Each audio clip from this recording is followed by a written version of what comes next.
Pessoal, você sabe que a gente sempre prepara coisas especiais para vocês no detalhe e hoje uma finalização imperdível. Eu tava lá ao vivo assistindo por acaso, por coincidência, e vou fazer com a pessoa que fez a finalização, uma finalização clássica, um dos clássicos do Pride, lá em 2003, Rodrigo Nogueira, Minotauro, como é que tá? Tudo bem? Uma finalização histórica, né? A gente, pra mim, né, e pra época do MMA. Pro MMA também, MMA, né? Porque na época a gente tava, foi o maior evento da época, né, que era o Pride, GP.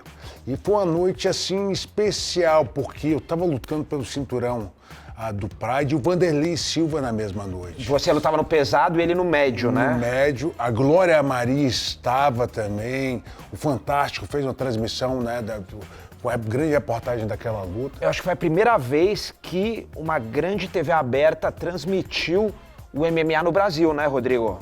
Foi um programa de TV. Pioneiro, né? Da Glória Maria. Da Glória Maria ter ido.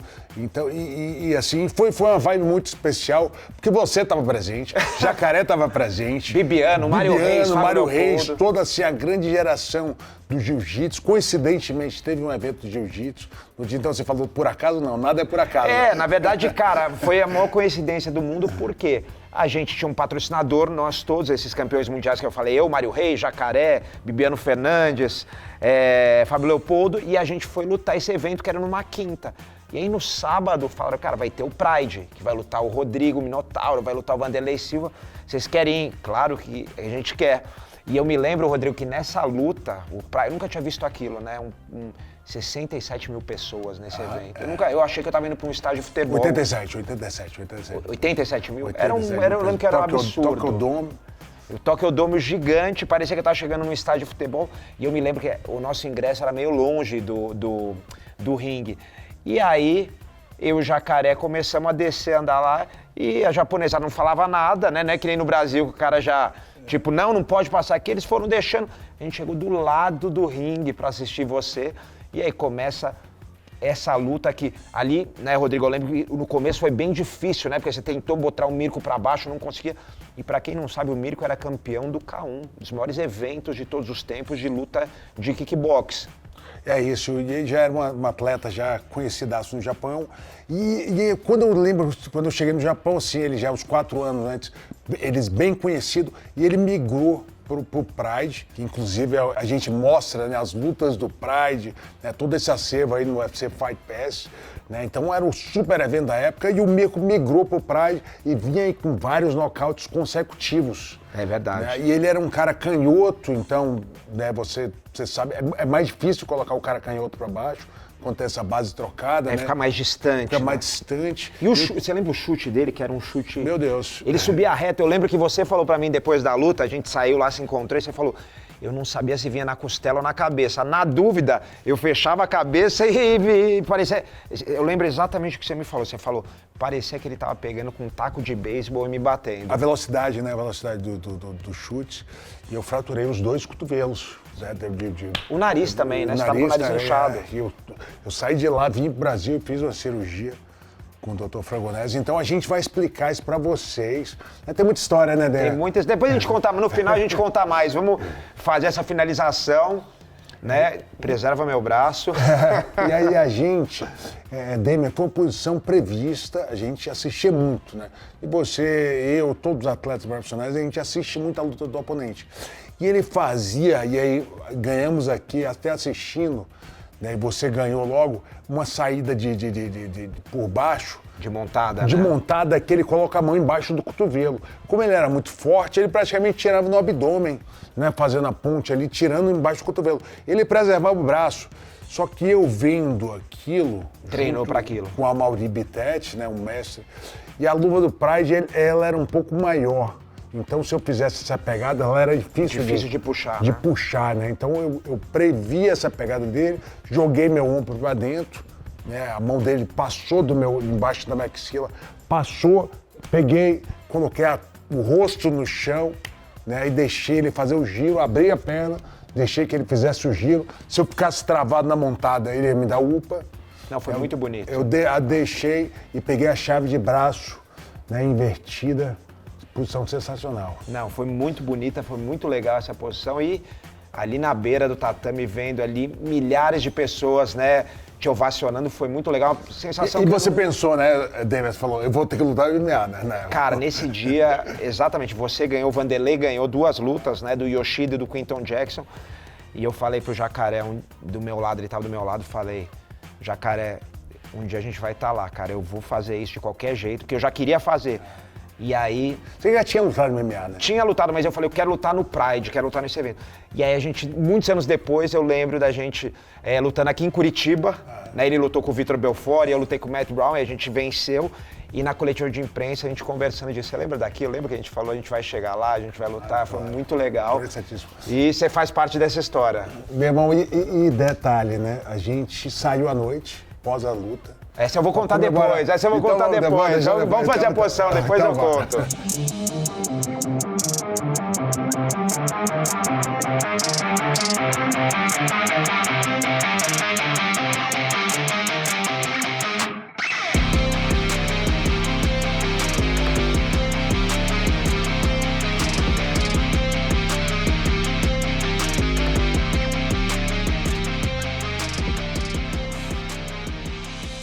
Olha aí, Rodrigo, aí, que entrada perfeita, porque ele fez o sprawl bem ali, hein? Fez o sprawl bem, eu tava te explicando, eu não tava conseguindo botar o primeiro round inteiro, porque eu tava andando pra trás, nessa eu tive que ir pra frente, né? Sim.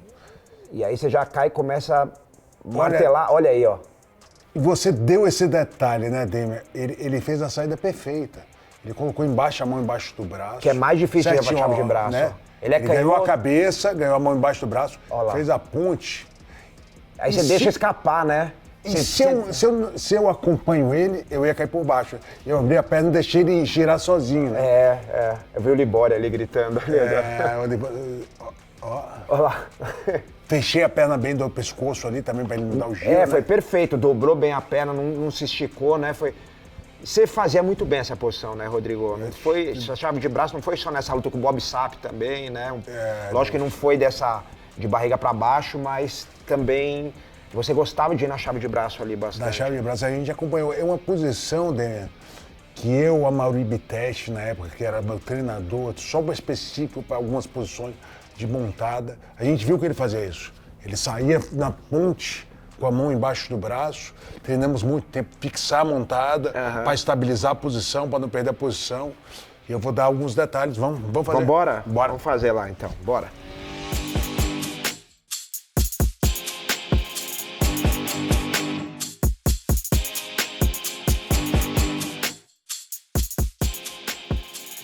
Então, quando a gente chegou na posição com o Mirko Demer, vocês estão em casa, né, o meu grande desafio era estabilizar a posição, porque ele muito forte, ele estava bem treinado, o Verdun era o treinador dele, né, ele estava fazendo a ponte muito bem, todas as saídas da montada, então a gente treinou muito, como eu falei, o Amaury Bittet, né, Zé Maris Pé, Murilo Samante, os grandes nomes da Carson Gracie, estabilizar a posição. Então, estabilizar a posição, deixar ele, né, deixar ele um pouco agoniado para me dar um mole, me dar um braço, me dar as costas, me dar uma finalização. Então, era uma posição que eu tinha que estabilizar. Então, meu grande detalhe aqui, né, no começo, foi como se fosse, toda vez que ele levantava, fazia a ponte, tá vendo meus pés aqui da montada, eu fazia aqui, ó, eu pressionava como se estivesse fazendo a guarda, puxando ele pra guarda. Isso até impedia ele fazer a ponte. Tenta fazer a ponte. Não, faz toda a diferença. Aqui não dá. Eu gosto de fazer isso também.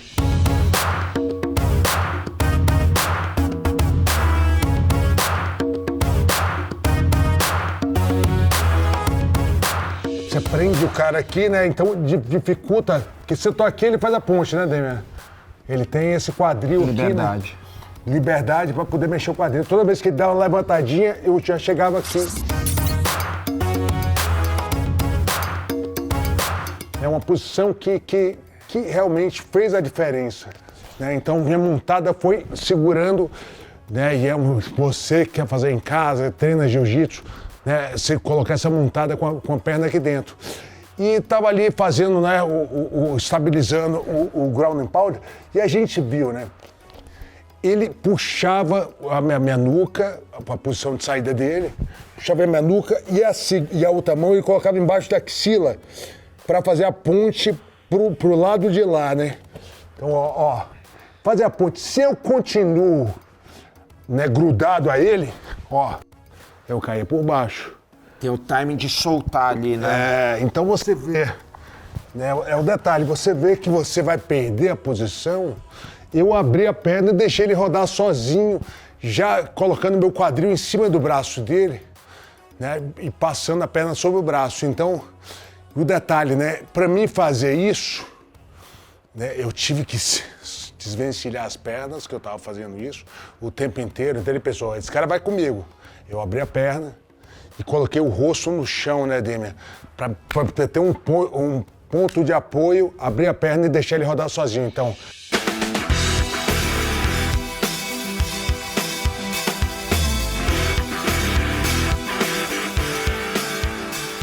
puxou a cabeça, mão embaixo do braço, fez certinho, né? Quando ele fez o upa, ganhei o braço, cabeça no chão, a testa no chão, ó, deixei ele rodar sozinho, passei e grudei essa perna aqui, ó.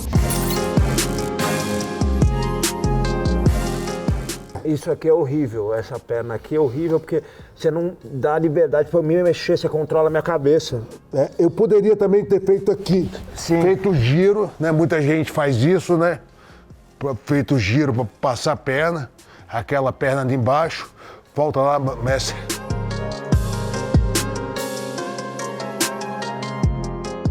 Mas eu preferi ganhar aqui, coloquei o polegar dele virado para baixo, né? Polegar virado para baixo. Então esse controle aqui, ó, polegar dele virado para baixo, ó, viradinho para baixo. Colocar meu quadril no chão e fazer essa ponte aqui, né, com o abdômen.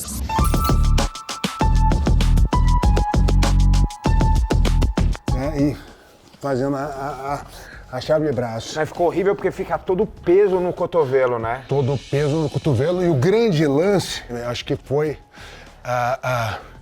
confundi ele. Eu prendi a perna muito tempo nele. Ele pensou, ele tá preso a mim, eu vou fazer a ponte, né? Se ele fez muito certo. Fez a ponte, eu abri, deixei ele fazer o giro sozinho. Coloquei o rosto no chão, para mim ter uma base ali no chão. Abri a perna e fechei. E você dá um giro de tronco e o braço dele sai da sua axila, também né? sai da axila. Quer fazer de novo? Bem lembrado, hein? Sabe fazer com faixa preta é tanta coisa, né, cara?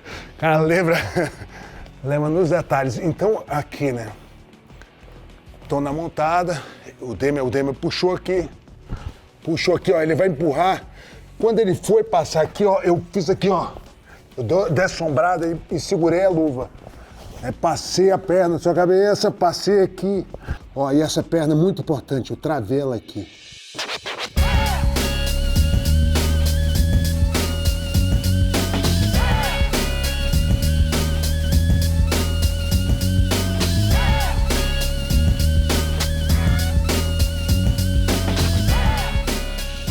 Olha, eu vou te falar que ele machucou seus cotovelos, mas você também machucou o dele, hein, Rodrigo? Machucou. Tá? Foi assim. Detalhe, pessoal, né? Chegando no Brasil, eu tomei vários chutes aqui. Eu fui fazer a cirurgia nos 2 braços. Ele machucou o cotovelo dele, eu soube que machucou o cotovelo. E eu machuquei, eu fui no Dr. Fregonese e a gente fez uma raspagem. E eu lembro que o nariz também, eu tenho uma foto, vou até mandar pro Edu, pra jogar na edição. Tem uma foto lá no seu hotel, que a gente foi lá, a galera tava lá. Eu abraçado com você ali no hotel, com o cinturão, e seu nariz estava desse tamanho, Rodrigo. Você lembra disso? Sim, e quando você luta com um striker canhoto desse calibre, sempre sobra pro teu nariz, né? O golpe ele entra, né? Detalhe, gente, o golpe ele entra no meio. Agora, falar, pessoal, com o grande lance do dia foi na festa do after party do Pride. A gente encontrou com quem? Lourenço Fertitta e Dana White. Dana White, né? Dana White, Lourenço Fertitta. O Dana White ainda tinha o cabelo, né? Não era totalmente careca. E eles estavam me chamando para um dia, né? Ele falou até 2007. Isso a gente estava falando em 2003, até 2007. você vai trabalhar. E você estava comigo, né? Eu tava, também outra coincidência, o mais curioso é que é o seguinte, para o pessoal que é novo, o Pride era o grande evento da época. O UFC não estava em alta como o Pride era o que é o UFC hoje, né? E aí eu tava sentado com... O UFC era o grande brand. Era a marca, exatamente. O Pride era um show maior, um evento maior, né? E aí eu lembro que eu tava sentado na mesa, chegou uma champanhe desse tamanho, com os cumprimentos do Mr. Lorenzo Fertitta. Lorenzo Fertitta e o Dan White foi o dia que me fizeram um convite para um dia trabalhar no UFC. E esse convite chegou em uma ligação em 2007, de 2003 a setembro de 2007. Recebi uma ligação e falou, tá pronto, vamos trabalhar com a gente. E eu acredito... Você estreou em 2007? Lá? 2007, você já estava... Também. Não, eu entrei em outubro de 2007, mesmo ano. Outubro de 2007, aí o Damian estava, então... Foi o dia que a gente conheceu o chefe, patrão, né, os dois, né, o Dan White e o Lorenzo Fertitta, que era o dono do UFC. É isso aí. Grande noite. Boa. Galera, valeu, muito legal isso no detalhe. Espero que tenham mais como esse, especiais. E, Rodrigo, uma emoção estar aqui com você, né? Foi uma das coisas que me fez querer cada vez mais ir pro MMA, foi essa luta, tá lá, junto com o Vanderlei também. Depois tive a oportunidade de ficar seu amigo, ficar amigo do Vanderlei, né? Coisas da luta aí. E é isso aí, espero que vocês tenham curtido. Até a próxima, galera. Valeu! Mano, eu tô montado no Damian Maia. Pô, caralho, que pressão, hein? Meu Deus. Essa é para aquelas para ir depois, né? Nos créditos.